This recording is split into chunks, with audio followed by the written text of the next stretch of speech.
After our videos about scam, fake, SSD, RAM, eto na nga't meron na naman tayong encounter for the end time about fake Samsung SSDs. So eto, meron tayo dito ngayong 990, meron tayong mga 9100, 990 Pro. Pero recently, merong 970 Evo na naglalabasan sa ating market.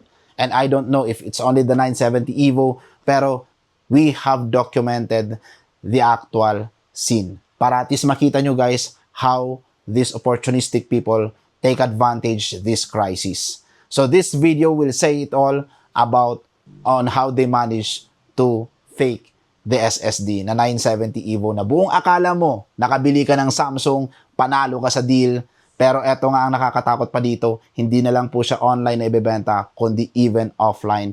And worst, some of the stores, I give them the benefit of the doubt, baka naloko din sila, nasupplyan sila ng peking SSD ng Samsung. So this is the video that you may check. So this kind of scenarios is medyo na-encounter na natin previously. And sabi nga ng kasamahan natin, teka lang, parang yung packaging off. Parang yung mismong item off din. Bakit parang kulang yung chip doon sa mismong SSD?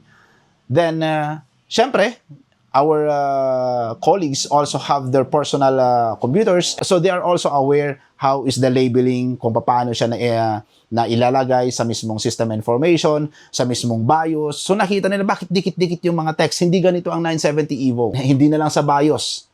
Hindi na lang sa system information. Also, this time, they need to download the Samsung utility. And there, kaboom!